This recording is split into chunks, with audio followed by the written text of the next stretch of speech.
We've got a lot of people. All right, so welcome once again to the Clear Admit MBA Essay Insight webinar series. This is the first of actually 4 events that we're going to be running this month. I'm Graham. I'm the co-founder of Clear Admit, and I'm going to moderate today's session. I'd love to introduce each of our panelists just so you can kind of identify who's joined us today and what you're going to hear and stuff. So let's go on with those intros. First up, we've got Morgan Griffin, and she is the Associate Director of Admissions at Duke's Fuqua School of Business. Welcome, Morgan. Thanks for joining us. Thank you, Graham, for having me join, and welcome everyone. Hope you enjoy the event.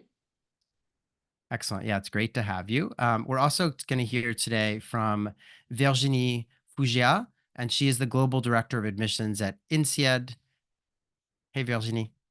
Hey, happy to be here. Thank you for organizing. Welcome, everybody. Yeah, it's great to have you. Next up, we're also going to hear from David Simpson.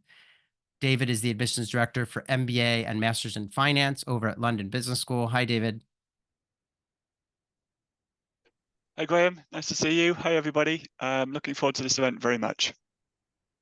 Yeah, so are we. It's great to have you. We're also going to hear from Jake Kohler, who is the director for the Wellness Advanced Access Program at Wharton. Hey, Jake. Hey, Graham. Hey, everybody. And last but not least, moving alphabetically here, we've got Whitney Kessner she's the managing director of admissions over at University of Virginia's Darden School of Business. Hi, Whitney. Hey, Graham, and greetings everyone from Charlottesville. Thanks so much for being here. All right. So again, great panel. I'm really excited for this. And as everyone knows, what the format for this is that we're going to talk about each of our schools, each of the schools that are joining us. We're going to talk about their essay topics, and we're going to get into some of the nitty gritty about how you should be working on your applications and essays for these schools. Before we do that, we have some kind of general roundtable questions that we'll go through. I expect that we'll need about an hour. After which each of our panelists has been kind enough to offer to jump off into a little Zoom breakout so that you, the candidate, can go and ask them questions that are specific to their programs or to their essay questions, whatever you want to know. So they're going to stick around afterwards. As a result of that, we don't really do Q&A during the main part of the session. So I'm going to just ask you to hold on to your questions, and you can ask those when we get into the breakouts. But let's get started. I want to turn to Morgan from Duke Fuqua. I wanted to ask you, I mean, it sounds like a silly question, but I can't wait to hear your answer. Why do you have essays in the MBA application? Like, what is it that you're hoping to learn from the candidates' essays that you're not getting somewhere else? So let's start with that question. Yeah, I like to think, and I describe an MBA application, at least when an admissions person is reading it, as an onion. And so we're kind of peeling back the layers of you as a person. And so, of course, we'll all have different things that we ask for. But, typically we're looking at test scores, your quant abilities, your work experience, and those can tell us a lot of things about you as a candidate, how you'd be successful. Can you handle a rigorous program like an MBA? But at least for us, there's also like this human aspect to MBA admissions applications that maybe you don't see with other graduate degree programs. And so the essays really do help to bring you to life. I feel like when I'm reading an application, when I get to the essays, I'm like, oh, wow, like I'd want to be this person's friend. I learned so much about them, or I really get a sense of why are they so passionate about going into the intersection of healthcare and technology or something like that. And I think also, schools will ask for test scores. Schools will ask for like some of these standard things. Our essays, we all have different essay questions. And so it really helps us to understand, why are you applying to our school? What do you like about it? How do you fit into kind of our culture? And so we all ask very strategic questions. We don't just, I don't think any of us, I could be speaking for a school that maybe they do this. We don't just randomly pick an essay question, say, hey, we just want this question to be busy working an application. These are very strategic questions that we are asking to learn more about you, but really it's the essays that help us learn more about you. Why are you wanting to come to our business school? And ultimately it gives your application a lot of personality, that we get to understand you as a person, not just a number and not just someone who's written their name on a piece of paper. Got it. Okay. And I'm so glad that you talk about how the MBA contrasts to other professional degrees in that it's a much more holistic process. And I really do feel that you all are trying to get to know these candidates. Really, just in brief, does your team have a policy when it comes to Chat GPT or the use of artificial intelligence in help with essays? Because that's a hot topic. So is there a policy? It certainly is. We're not running it through crazy software or anything. I will say this, especially last year when ChatGPT kind of was really booming right before our application went live for many of us. We can tell when you use ChatGPT. There were times we were reading essays and I'm like, it's very robotic, formulaic. It uses words that we're not seeing in other things. So, while people might use Chat GPT to do some things or maybe word some things, we do expect your work to be original. We do have a very strict plagiarism policy. If we detect you've plagiarized, it's really an automatic denial. And we do use plagiarism detection software. I did see last year an essay that I think they both used Chat GPT and probably typed in the exact same prompt because it was identical essays. So I think with Chat GPT, it has its place. It doesn't have a place in explaining you as a person. It's not going to come across well. And we actually can tell when you're using Chat GPT. And then we're not getting a sense of you as an authentic person. And so it's just not going to bode well for you. If Chat GPT was the answer to answering all these questions, that would be the easy way in admissions. And we wouldn't then be relying on essays. So while there's no strict thing, if you cannot use Chat GPT, it does not bode well for you in the application in presenting your authentic self. Okay, super helpful. Virginie, I want to turn to you. What about at INSEAD? Why would you say you have the essays, and also what's your policy on AI in the admissions process? I was reflecting over this question, why do we have essays? I think there is a little bit of legacy in there where traditionally business schools have always been asking for essays. It's part of an application for an MBA. To be very honest, as some of you might remember, there was this trend where business schools have reduced the number of essays, and then there were 10 years ago, 15 years ago, that was when I started, or even before, there was 6 essays. And then there was this moment where we all drastically cut down on the number of essays. So all in all, we know what we are looking for. As Morgan said, we are taking a holistic approach to the applicant. So we like to indeed look at the standardized tests, the transcript of grades, the degree, this sort of understanding of what the academic part, together with CFA or other type of certification. We also have the interviews, we have the videos, we have a number of things to get this comprehensive view of the applicants. But then the essays complement this. And this is also why we were, and we will talk a little bit about this later when we review the essays for INSEAD. We are tweaking them a little bit this year. We haven't tweaked them for many years.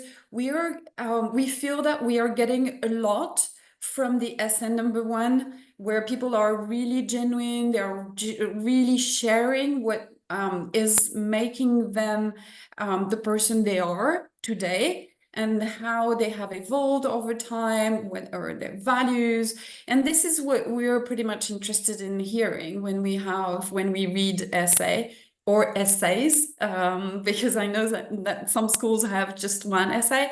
So it's all in all, we are really hoping to learn from the values of the applicants and what applicants have done in their life, and what they're proud of, what they're less proud of, what they learn from those less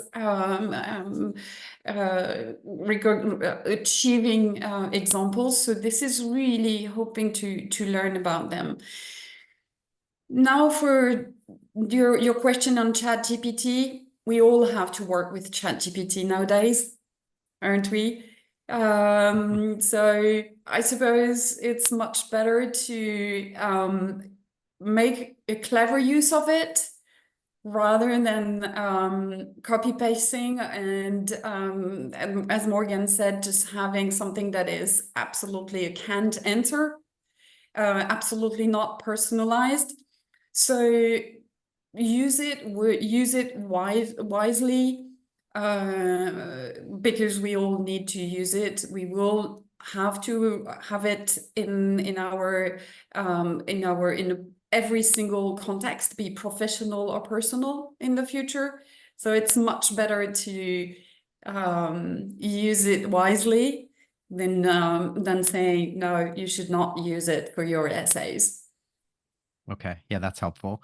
Let's move on and hear from David. David, why does LBS have the essay or essays in the process? And yeah, do you guys have a policy on ChatGPT?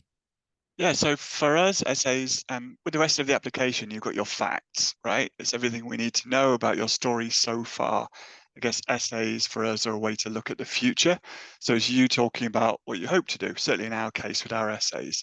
So it's a personal story. It brings to life the facts that are underlying in the application, and it looks to the future rather than past achievements, which the rest of the form does. In summary, on ChatGPT, yeah, we have a policy. We actually use the same policy that we use for students. We thought it was appropriate just to expand it across, which is if you use it, tell us. So use it as any citation, and if you tell us, that's fine. So, and we've actually, as well as in the application declaration sign off right at the end before you submit, we've actually reiterated this sentence on the essays form as well. So at least the essays, we say this, a reminder about ChatGPT. So it's a bit more front and center because we want people to be doing it properly. I was thinking about this and I was thinking, well, there's a risk that we think of ChatGPT like somebody else doing your essays for you, like a friend or a consultant, and we know that's happened in the past. You can check for inconsistencies, like this looks weird. This does not look like the person who just talked to me in a few shorter questions earlier. So I just reiterate the words spoken by colleagues, use it wisely, but make sure there's enough of your voice and your authentic voice in the final essays. So we all adapt and change across the business school world. And we need to make sure we are reasonable about the limitations we put on. And I think we are in just wanting to know if you've used it and how. So if anybody's wondering, well, you ask if we use it, is it a problem if we do? I mean, we'll leave that open to interpretation, but we're giving you a chance to say you have. Probably not going to penalize you if you say you have. We want to know what you did with it. So Okay. wise use, not write my essay for me use. Right. Okay. Helpful. Jake, how about at Wharton? Why do you have these essays? And yeah, is there a policy on AI? Yeah. I agree with all my colleagues so far. So I'm actually going to respond to the first question a little bit differently. And, there's a lot of focus that we've given so far to the content that you're sharing in the essays. There's also the skill of responding to a prompt, effectively writing effectively. And I think what gets lost a lot of times for people when they're going through the process, like, how can I write this thing? I think I even saw a question probably like, how can I convey my personal story and the goals in this essay, which is a different prompt than necessarily those pieces. Like, your job is to respond to the prompt. So the skill of responding to a prompt is actually something that our team certainly is looking at, and I think is really important as you go through the process. So again, the skill of just responding and communicating clearly to a response is far more important than creative use or the exact thing you write at times. So that is my addition to the really good insight from my colleagues thus far.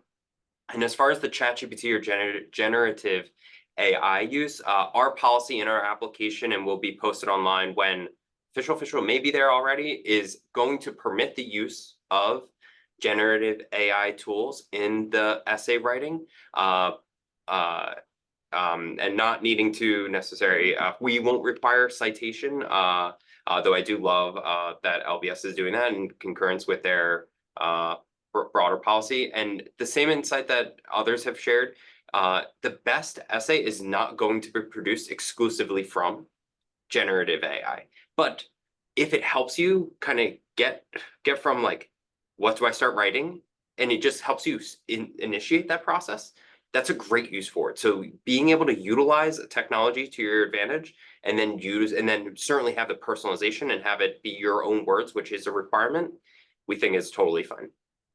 Okay, excellent. Yeah, and I think you raise a really great point about this exercise of responding to a prompt. As someone who used to read applications in an admissions office, I can tell you it's frustrating when people don't respond to the prompt that you've asked, which happens more than you would think. So, no, very, very good advice. Let's turn to Whitney at UVA Darden. What's your take on these two questions? Yeah, echoing Jake, appreciate everyone's insights, and so much of that really resonates. Just want to underscore that the essays do provide that opportunity to learn more of your personality as a candidate. We talk so much about this holistic review and, bringing your full self to the MBA experience. And we do believe that the essays are one way that we get a sense of your personality, who you are, what makes you tick, what gets you excited. I like David's, point about it also helps us understand more about where you want to go in that future. So I might borrow that. But we also feel like the essays can be a chance to share more about your lived experience that we may not hear about in other parts of the submitted materials. And so that's been something we've really valued and found as a powerful as you do share your narrative. And we believe sharing your narrative comes through in all the different elements of the application. With regards to AI, ChatGPT, we do not have a stated policy. We see it as a tool. And so recognizing that it is something and being able to use it effectively. But I'll sort of spin it a little bit in that these essays are an incredible opportunity for us to get to know you. And so we do feel that making sure that it is you, that your experiences, some examples that you can share, that personality we've talked through, we want to make sure that that does come through. And I do think that ChatGPT could potentially limit that and really give much more of a surface level response. So thanks, Graham. Okay. Yeah, no, that makes a lot of sense. I appreciate you guys. I know this is, kind of new in terms of the policies and things are still kind of being developed. So appreciate everyone weighing in on that. I did want to remind our audience that each of our panelists is going to bounce off into a separate Zoom breakout at the end of our main session to answer your questions. And so as a result of that, we're not really going to do any Q&A as we go here. So just hang on to your questions. You'll be able to get some FaceTime with all of our panelists after when they bounce off into the Zoom breakouts. Let's move on, though. Now we're going to get Graham, into can I just jump in with something? Just an Yeah, of observation course. that's Yeah. related. I noticed in the chat that there's various people who are using AI to help them sort of record and synthesize the session.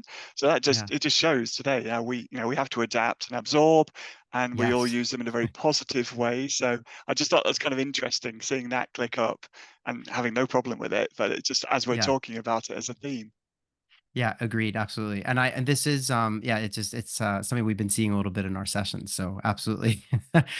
Let's move on to the next kind of component of today's webinar. And that is where we're going to spend some time with each of our panelists talking about their essay questions. And so we're going to start again with Morgan over at Duke Fuqua.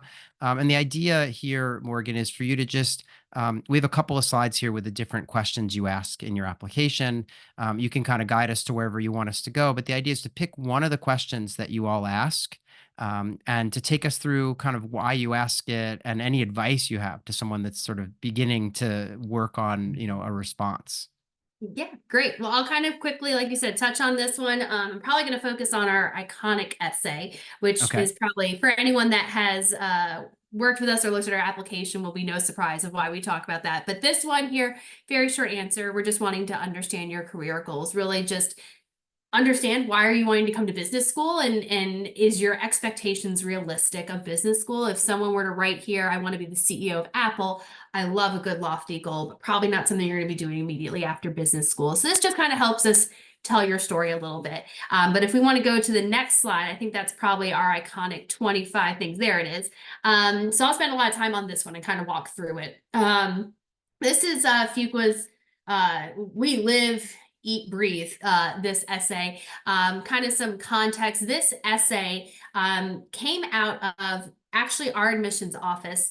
If you've ever joined a new organization or company or had a new job, it can sometimes feel a little awkward to start meeting people. People don't know you, and so you're trying to be involved in conversations and make connections with people. If someone says, oh, I'm from North Carolina, you can, you'll be like, oh, I'm from North Carolina, I'm from this part, and this is why I love this part of North Carolina, or something like that. So it was a way to form connections, to get to know people.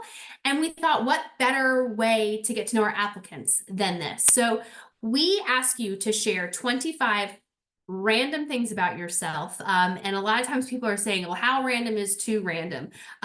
It can be random. We're not asking for you to go in any certain order. I mean, it can really flow and tell the story. And I think a lot of times people think, well, 25 random things, what story does that tell? It tells us a lot about you. It tells you what you're passionate about, what you believe in, what makes you happy, what are memorable things, what has shaped you into the person that you are today. So while 25 random things, it tells one big story about you, and we really get to learn about you. And there are a lot of times that we will be reading applications and reading this, and we get so excited to get to this part.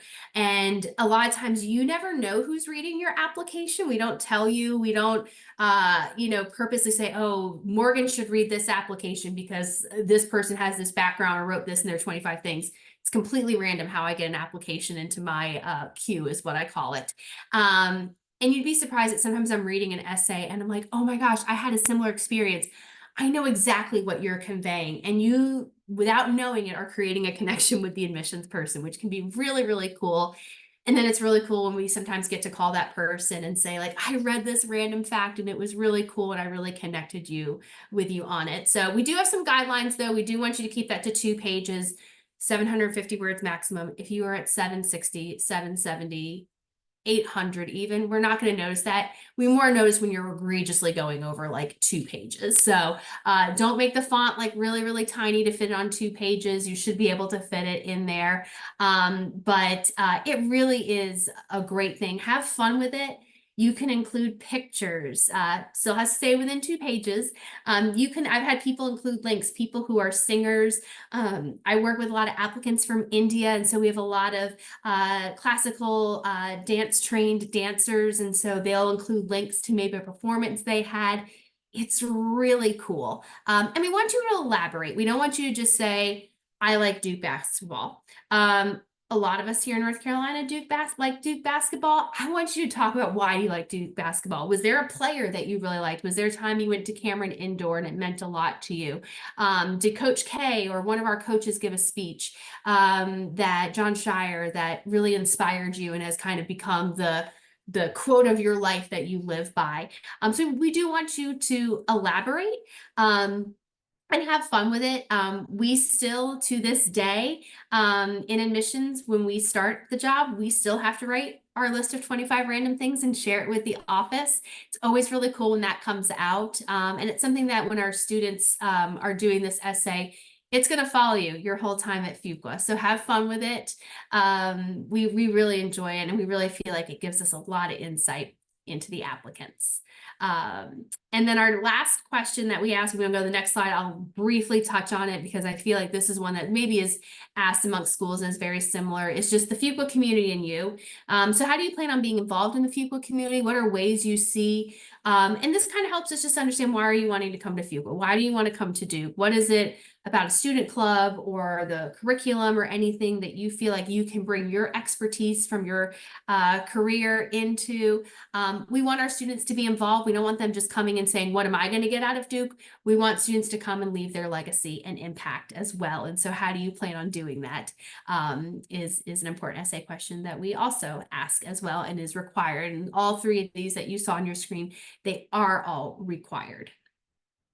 Okay, excellent. Yeah, appreciate you walking us through. I have one quick follow-up question. We got to kind of move things along because we're running a little longer. But I did want to ask you for this second question. There seems to be a focus on, kind of extracurriculars and clubs and things like that.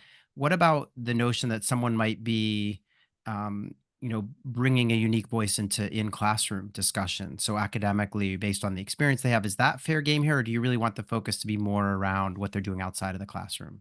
That is 100% fair game. It doesn't have to just be clubs and activities. It can be maybe you were doing a volunteer project or something, and that's something you want to bring to the classroom or to that experience. So it really is, I want to say, open-ended. It probably doesn't feel open-ended. We kind of give you some guidelines here or some ideas, but really you can talk about anything. It doesn't just have to be club involvement. There's a lot more to the MBA experience than just involvement in clubs. Okay, excellent. All right, thanks for that walkthrough. Yeah, the 25 random things essay is a lot of fun, and we have a little thing on that later in our session, as you may have seen. So let's move on though and talk with Virginie about INSEAD. Again, Virginie, same assignment, like pick an essay that you want to kind of walk us through. We have a few slides, and I know that you may want to actually talk about some changes to the INSEAD essays that maybe have yet to go live, but that you're Yeah, willing I to think talk about. Yeah, I think they are on your next slide. So these ones are more questions than essays, to be very honest. So there can be bullet points that can be just very factual. You give us numbers, the size of the company, the ecosystem the company operates in, very, very factual. So they are not really essays. They're more short questions. And then on the next slide. So this is where we have an announcement to make. So we are making changes for the next your application form for the MBA. Essay number 1 will not change. It remains the same. We love it. People get it very, very well. We hear a lot of very interesting stories within this essay. The essay number 2, we decided to tweak it a little bit because, as you rightly pointed out, actually, I remember Graham from past situations. It's a little bit mixed between achievement and failure. Should people choose one situation where they achieved and failed? So that was a little bit mixing.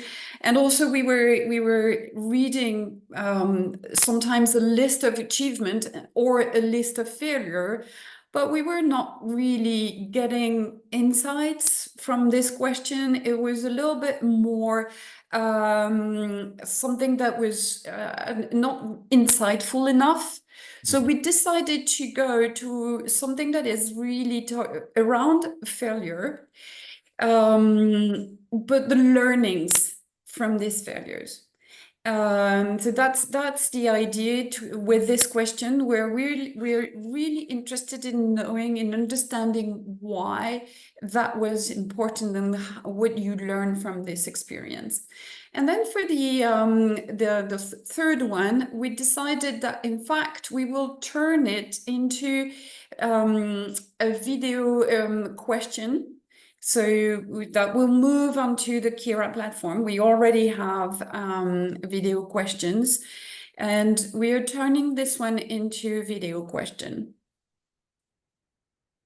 Wow, that's Thank great. Well, I'm you. glad we're kind of breaking this this news at the webinar. So I think you're right. I did ask you a question. I can't believe you remember this, but I asked you a question like last year about how to mix, the talk about achievements and a failure in the same essay. So it sounds like maybe you don't have the wording exactly yet, but it sounds like it'll be mostly about describing a time that you failed and what you learned. Is the crux of it. Exactly. Okay. And why exactly? It's to get some more insights on this one. Yes. Okay, so we'll stay tuned for that on your website. And then, yeah, it sounds like the third essay is going to become a video. Do you know how long people will have to, what's the length of the video that they're going to need to provide you with? Similar to the previous one. So it's 45 seconds to prepare and 1 minute to answer. And then we also have written questions on Kira as well. So there is also a prompt on Kira. Okay. So it's yeah. Okay, excellent. All right, well, appreciate you sharing this news here. Do you know when the application will go live on your website? Pretty soon. So either it's live today so it's around, it's about to happen. Okay. Oh, cool. That's great. Excellent. I did. So I guess one kind of follow up for you is, you mentioned that this first essay gives you, you really like it and you've kept it as is, and it's given you what you've wanted over the years. And I just wondered, any advice for someone who's like setting out to write this? I mean, one of the things that came to my mind was, would it be smart for me as the applicant to go and sort of ask friends or coworkers what they think my strengths and weaknesses are, and maybe take some notes and just sort of, or even maybe look at some of my past performance reviews, or like, how would you go about brainstorming to write this? I think this is a very good point, and it's very helpful to go to people to bounce back ideas, but also because it's very difficult to understand ourselves and to see what sort of image we project. So it's very good that's definitely a good advice, and it's also very good advice for the letters of recommendation. So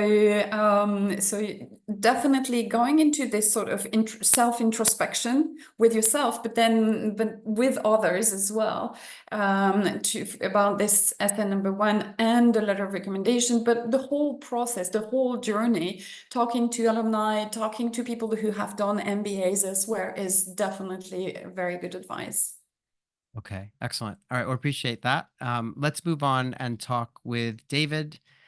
David, I guess, I mean, you too have some news with respect to changes to the London Business School essays. So let's bring them up on screen and let you kind of, again, just take us through. I think you just have the 2 questions, right? And maybe an optional essay as well. So here are the 2. There we are.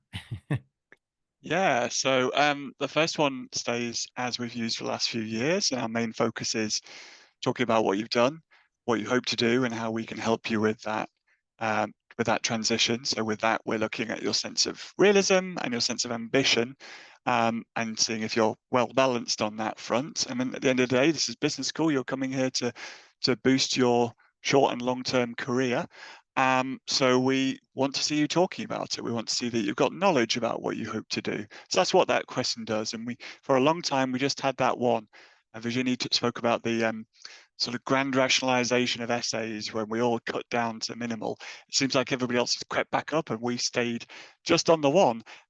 So actually, with inspiration from this event and you and all my wonderful colleagues who've been talking about essays, and we were inspired to look at ourselves and think, we get what we need from this first one, but are we providing enough opportunities to candidates to tell us a bit more? So not just what we want to learn, but giving you a voice and you a chance. So it's a slightly different perspective on it. And we thought, oh, we want something sort of creative, but also that can tell us about your fit and suitability and potential contributions, etc. So still quite practical. We're very practical on this front with these essays. So we thought, we'd reviewed all kinds of things across sort of employment interviews and things like that. We thought we'd put this together. It's quite simple. We're not going to give guidance on what you should write. If anybody asks my colleagues in the office, they'll just say you have to interpret it. That's not a trap. It honestly is your opportunity to see how you might interpret it. So I guess we're going to assess that as well as what you've written. It's really short, look, 200 words. You don't get long. That makes it a bit harder, actually. We also don't want you to sort of use ChatGPT to put in something that's interesting. So by asking what makes you unique, we hope we'll be able to look back at you referencing things you've told us elsewhere in the application. So it's still very much about you. But we'll see what we get, and we'll see how the year goes and whether we keep it going the year after. So watch this space in a year's time when we say, yeah, we loved it, we're keeping it, or no way, we're getting rid of that. But yeah, thank you for the inspiration, Claire admits, in terms of making us look at our essays. We have a third one, it's optional, and it's, do you want to tell us anything else? And that really is a chance if there's something missing. I think that's different to the new essay too. I think it's very practical. It's about, I need to tell you about this thing that went right or this thing that went wrong, or however you interpret it. Again, it's an opportunity, but it's a lot more practical and pragmatic than the new essay too. Okay. Well, I'd like to take credit for for the new essay, but I think, I mean, all we did was put you with a bunch of your peers here a couple years in a row, and you probably saw some of the questions that they're asking. But no, this is great. I think I'm not going to ask you about it though, because you said you're not going to provide further further instruction. But I will ask you a question about the first essay, and that is, did the does like the career services office have a hand in helping you shape this kind of question? I mean, this seems, as you said, it's very kind of pragmatic, sort of like, what do you want to do, and how is what you've done beforehand plus what you're going to get at LBS going to make that all happen?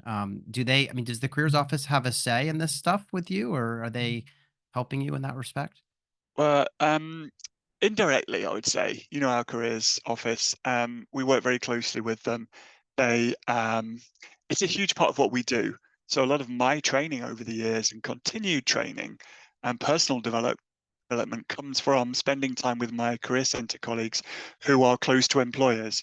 So they're telling us what our students need in order to be successful. So it does come back through on a fairly informal feedback loop. So yeah, indirectly, it was influenced by our careers team. But no, this is us listening to them as a stakeholder, and also I think that's what our mission is with admissions. People, and by the way, that I'm having a view on the employability side of things, it doesn't necessarily mean with McKinsey or with Goldman Sachs or Amazon. It could also mean on your own business or doing something quite different, joining a startup. It can be anything, but it is about your suitability and employability for whatever you think comes next, plus having a long-term view as well as a immediate view. What we're trying to do as well is we don't want people to be too transactional with this. An MBA is not a means to an end to get you this job with this company.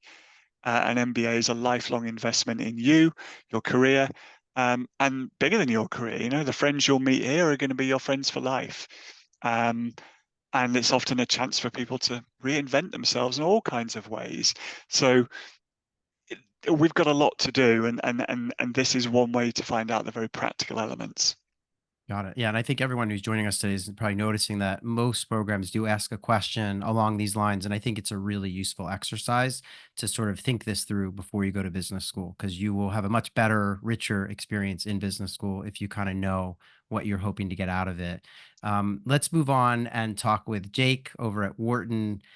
Jake, same deal here. We've got some slides with your essay questions on them. And yeah, just pick one of them and take us through why you all ask it, and yeah, anything you want to share advice wise. Yeah, absolutely. So I also feel it's pretty hard coming off of two amazing schools that both have really big, like flashing breaking news, and we're like, these are the same prompts we've asked for the past 4 years. Well, that's okay. So no things have changed for Wharton as far as our essays, prompts that we're asking people to complete. I'll focus on the first essay prompt, and this one is slightly different words for similar sort of essay prompt that a bunch of other schools ask. But where I'm going to kind of hone in on here refers back to the point I made earlier about what's the skill of responding to your prompt. Like, I know this isn't the like exciting, creative, driving response. We're not looking for creativity. We're looking for, can you share with us a logical pathway that you see the MBA fulfilling? So how do you plan to use the Wharton MBA to achieve your future professional goals? We think that you should think about, maybe framing what's part of my past experience that drew me to an MBA, that made me think I need to get this other degree, identifying what your short and or long-term goals are. And really the bulk of the response should be in the resources available at Wharton, but I like to think of those as, what are the resources that will serve as steps to help you acquire either new knowledge, new skills, new networks, etc., to help you get to those goals. So we, going to use these three things that serve in that final sentence of the prompt once more by saying the past experience and what drew you to an MBA is your setup. It's just giving us really quickly, this is why an MBA is valuable to me. The short-term and long-term goals are kind of like telling us what direction are you facing, and then your ability to share resources, how that aligns with your interests is going to help map how you're actually going to use the MBA to reach those goals. again, not looking for the creativity. We're looking for like a logical flow of ideas. And it's okay if you don't end up following that pathway exactly. We're not going to track you in that. We just want to see, can you kind of share with us the value proposition that you see the MBA serves for you as an individual. So that's my guidance on the first essay. Okay. Yeah. Excellent. And I think, yeah, I just had a vision of, you're walking across the stage at graduation and the dean takes out a piece of paper that has your career goals essay on it and says, wait a second, you Yeah. didn't take the job. You said, which, I mean, I think so many people shift gears once they get into business school, but I did want to ask you about the second question because we didn't really get into that one. And I think it's a really interesting opportunity to talk about, what you bring into the Wharton community. And so I could see, obviously they're kind of simple things like if someone's a marathon runner, they might join the Wharton, Road Runner, the Road Runner Club or whatever it's Yeah. called at Wharton. Yeah. And so there's that aspect. But what if someone wants to do something new? Like they want to, they're kind of interested in fintech or sustainability or something. And so they envision getting really involved in that club, even though to date that hasn't been part of their background. So Yeah. could they tackle something like that here, or is it best advised to stick to the stuff that you have in your kind of background? Graham, that's a great question. And for, if somebody's in the kind of category that you're referencing here, they're hoping to get involved in something that is beyond what they've done so far. Like, that's great. If you're also really interested in diving deep into something that you have deep experience in, that's great. And if you're anywhere in between kind of those ends of this continuum, that's also good. We actually don't care about the thing that you point your finger on. What we're looking for, and if kind of that first essay is, what's the value added by the MBA? We're just asking, what's the value you see yourself adding to the people around you, not what you're gaining. And if you're the person who has deep experience in a very particular area, and you find a Wharton Club or a class or some other co-curricular engagement that resonates with you, like, share with it. And if you're hoping to get involved in something for the first time in either of those spaces, what we're trying to learn is, how do you see yourself actually supporting and contributing to that space and the people around that space? And it's our way of learning, how do you give to others and the spaces in which you're involved? So again, what you identify and what part of your background or interests you necessarily articulate of interest is not nearly as important as just sharing, how are you going to support and contribute and add value where you spend your time. And again, being somewhere brand new for the first time, like, that's a really great place to build from that, just as much as this is something you've done since you were in diapers. Right. Okay. That's excellent. Appreciate you shedding light on that. Whitney, you've been super patient as we've gone through all of your peers here. Let's talk a little bit about Darden and your essay questions. I think they're all here on this single slide, but it's possible. Yeah, I think they're all here. So yeah, take us through one of them, and then I may have a follow-up question for you as well. Sure. We've got these 3 short answer essay questions. And as you'll note, they've got pretty short number of word count. And I think a lot of that goes to, I liked what Jake talked about, your ability to respond to a prompt. And so we really appreciate candidates being able to sort of highlight the most salient points to sort of get to that crux of what they're looking to share with us. We are a school that teaches using the case method of instruction. So being able to communicate is so important. And so to be able to get your point across. So we've got our community of belonging. What do you want your classmates to know about you, not on your resume? I think this really speaks to just sort of sharing what beyond what sort of makes you you. I'll spend a little bit more time on that second prompt there around inclusive impact. I think that one of my colleagues mentioned this earlier, but a lot of times, we're crafting our essays, really thinking about the values of our organization, what's important to us. And so we really see this essay as a way to communicate that making an impact, inclusive excellence, really fostering a global community is really important to us. again, sort of tying that to the way that we learn, our very high engagement learning environment where you're going to be discussing in class every day cases with your peers and being open to sharing your perspective, but also being open to listening and learning from your classmates as you go through the core curriculum and throughout your time at Darden. And so really, we want to hear a specific example of how you have promoted that inclusive environment. And we hear, examples from professional experiences as well as personal, and that is completely fine.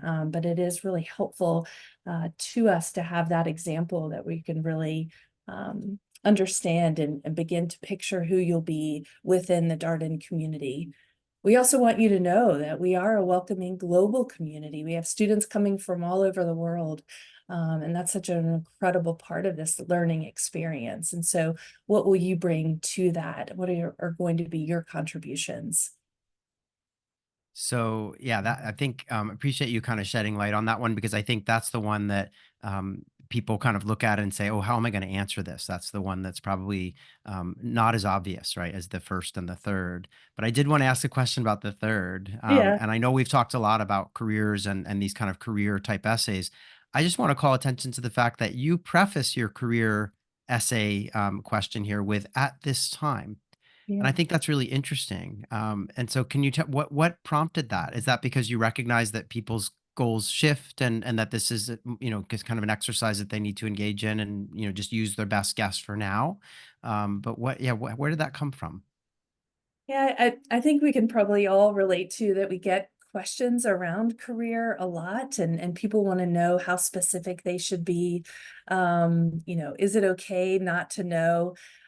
So we're sort of acknowledging that this is going to be a fluid process, and that we know things are going to change. You're going to join an MBA program and be exposed to so much, get to meet and learn and just explore.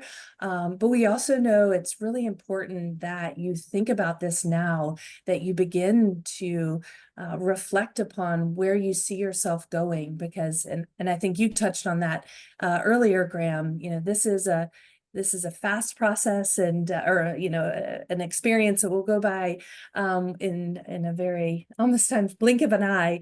So the more that you have a chance to really do some research and think about what you want to gain from this experience and what direction you want to go, it's really going to help you hit the ground running. There are always going to be more opportunities and resources and experiences than you can ever do. And so you're going to have to say no to some things, but then also sort of that, spirit of being open to opportunities you might not have considered. Okay. Excellent. All right. Well, appreciate you doing that. I want to stay with you, Whitney, because you've been so patient as we've kind of gone through. So we're going to go backwards now. Okay. We have some fun lightning round questions. I want to remind our audience that right after this, so literally in like 5 minutes or so, we're going to let our schools bounce off into these individual Zoom breakouts where you can go in, ask them questions. You can actually bounce from one room to another if you want to first ask a question of one of our panelists and then move on after you get your answer and talk with someone else. So stay tuned for that. We'll get to that in a moment. But Whitney, let's stay with you. First lightning round question is, what's one thing you love about working in MBA admissions at Darden? Definitely the people. So I've been doing this for a while, and so I do find myself being like, what is it that I love? And I get energized by the people that I meet, by prospective students, learning more about your stories, your backgrounds. I learned so much from this experience. So that's what, just keeps me in it and keeps me energized. All right, excellent. And then our second lightning round question for you is one piece of non-essay advice. I know we've been talking only about essays today, but one just general piece of advice that's not related to essay writing. Yeah, I think it's sort of finding joy in this process as much as possible. I know it can feel overwhelming at times, and I know it can also feel like, there's this end goal to get into business school, but this is a journey. This is an opportunity to gain new skills, to gain new experiences, to meet a lot of incredible people. And so sort of seeing that bigger picture, hopefully that will help you keep that motivation and that North Star as you go through the application process, but then obviously as a student in an MBA program. All right, great advice. And then in honor of Duke's question, I couldn't help but want to ask you, what's one random fact about you, Whitney? I love sports, love to try to play, but love watching. And so super excited with the Olympics coming up, and definitely a swimming fan. So we'll be Oh, cheering on wow. The US. Yeah, I have a front row seat here in Paris, I so it's know, gonna I'm be, yeah, it's a envious. little crazy. They're trying to get everything ready still. All right, let's turn to Jake. Same three questions, Jake. So the first one is, what's one thing you love about working in MBA admissions at Wharton? Look, I love the city of Philadelphia, and I think that, you know, for the city that doesn't always get tons of love out there, like I think there are few places that kind of have the accessibility, the affordability, the opportunities around it, like right on the Eastern Corridor. But just getting kind of be like based in a really proud city that's super diverse, deep history in the US, I think is a really special place. It's also where I grew up, so super biased response there. Yeah, I'm with you. I grew up there too, so I'm totally with you. All right, next, next question. What about a piece of non-essay advice for someone who's applying to Wharton? Yeah, I was thinking long and hard about this, and what my brain kept going back to Angela Duckworth, who's one of the faculty members of Wharton. She ends a couple of her courses every year by kind of reflecting on and sharing. You know, gratitude is often felt but not often expressed, and she empowers her students at that point to reach out to people who've been really meaningful in their MBA or their collegiate experience, just to say thank you. And when you're going through this admissions process itself, you're thinking about your career. I'm sure there's so many people, the recommenders, but even beyond that, that were really powerful for you. And I just want to reiterate that line of like, express that gratitude that you're feeling as you navigate that to those who made important roles along the way. Wow, great advice. Yeah, that's a nice way to think of this process. All right, last one is one random fact about you, Jake. Yeah. So I just returned from an overnight stay at the Field of Dreams. So the movie site and I grew up in a baseball family. My dad played a year professionally. My brother and I both played in college, and like to kind of have that catch under the lights at that field, very much like that movie ending provides, was like a really special moment. So that's my newest fun fact. Oh, cool. That's a really sweet story. All right, let's keep going. Let's see. David, you're next. David, what is it that you like about working at LBS and admissions? Because you've actually worked there for a little while, right? A little while, major understatement here. I daren't leave. No, not really. I love the place. I love what we do. We've got the best job in the world, haven't we? We read about people who really want to do what we're kind of selling, if you like. So it's meeting the people. And I guess if I have to give a different answer, it's learning about business. You know, we learn every day. I try and think every single interview I have, I like to learn something about an industry I don't know much about, or something about a place, or something from the global student body. So selfishly, it's me learning, but otherwise just the amazing feeling of helping people be the best they can be. All right, excellent. What about one piece of non-essay advice you would give to LBS applicants? Um, just research with people at the schools you're applying to, and you can never do too much. So just talk to as many people as possible. It will show, it will shine through, and it will give you an advantage in getting into that school. Okay. Yeah, I could totally agree with that. Let's see. Last question. One random thing about you. I'm guessing it's not going to be baseball oriented in London, but I quite like baseball, but no. I need to say something different to you, don't I? I need to give a different answer because I've done this wonderful panel a few times. So I'm going to just go with a really basic one. I'm really tall. I'm 6'5", so nearly 2 meters. So there you go. You can't tell I'm sitting here in a little window, but there's my yes. fact. Yeah, I always feel short standing next to you, so I can attest. David is tall. All right, Virginie, how about what is it that you love about doing admissions at INSEAD, where you've been for quite some time too? Yes, Indeed, like David, we are.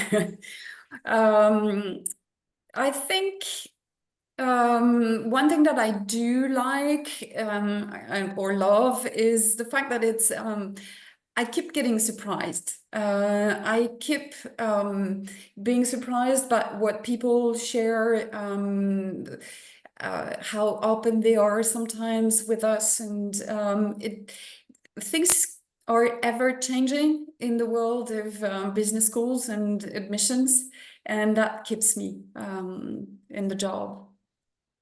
Yeah, I totally agree that that is, even when I used to read files, just this idea of you're just always surprised or learning new things. And as David was saying too, learning about new industries, et cetera. So it's a nice way to keep abreast of everything that's happening in the world, because the people applying to business school are so diverse and have such a And great range of it is experience. humbling. It is very humbling because you Yeah. read about people and sometimes you feel, oh my God, this is amazing. Yeah, absolutely. Okay. One piece of non-essay advice that you would give to someone looking at INSEAD. I think I will go with this GMAT versus GRE, or in GMAT focus. And so I would demystify the fact that we are absolutely completely agnostic and test agnostic, and be GMAT or GRE, and the GMAT focus now will be called GMAT very soon. So that's the only version you can take now. And 800 GMAT is not a direct admission. So focus on the rest as well. Okay, excellent. And then last thing, what is one random thing about you that you want to share? Even though the Olympics are happening in France, pretty close, so that's not so much the Olympics. We had in Fontainebleau, in the castle, we had Sting, the singer, was giving a big show, and I missed it. And I'm Oh so no. pissed off with myself. Poor planning, poor organization, and I'm really, really sad I missed it. It was a great show. Well, we'll have to tell him this story so that he can come, you can come to his next concert when he's in town. Um, all right. Appreciate you sharing that. Morgan, how about you? What's one thing that you love about working at Fuqua? I think I just love seeing the transformation. Being in admissions, you get to see people when they're first asking their questions about your school, to then seeing them as students and doing amazing things. I recently saw a student that I worked really closely with when he was applying, featured on our Instagram stories and walking through his internship. And it's just really cool. Like I email them and I'm like, I feel like a proud mom. And then seeing them graduate and just seeing that transformation. I think it's just incredible to just really see the impact of 2 years and somebody who goes on to do amazing things. Got it. Excellent. All right. One piece of advice you have that's not essay related. Be yourself. I think a lot of times people think they have to shoehorn who they are to fit a school. And 2 years, our dean will say this, Dean Bolding, is 2 years is a long time to be really miserable as well. And so be yourself, because you will find your fit, your people, where you're supposed to be and where you're supposed to land and where you feel most comfortable. If you're not true to yourself in your application, when you show up at school, you might feel like, oh, I don't think this is where I want to be, because I was trying to be someone that I wasn't. So be yourself. Your application will be much stronger because of it.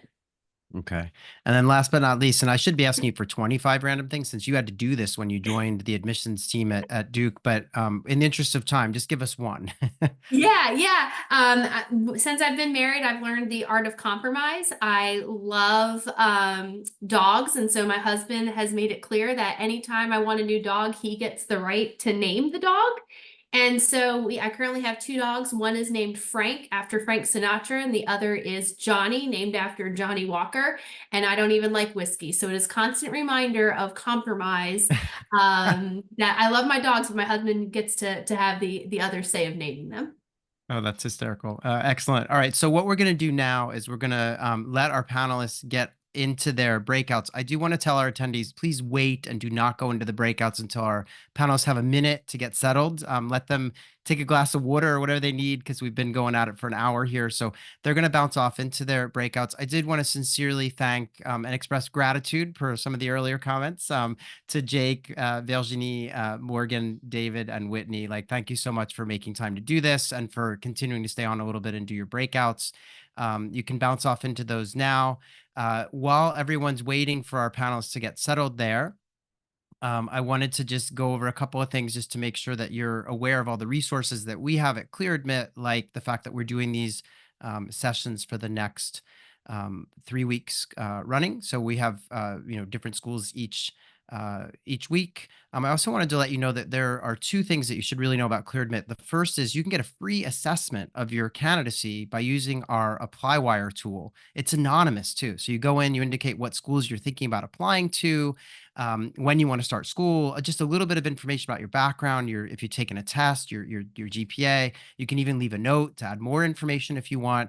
And then folks on our team will actually respond, and there'll be some dialogue, and you can see that on the next slide. We've got people. I think I actually responded to this one, but you'll get kind of answers on what we think of your profile and some advice from our team members. So it's a free tool on our website. You don't even have to register. You can go in and anonymously share your profile. The other thing I wanted to call your attention to is that ClearAdmit has a podcast that airs every Monday.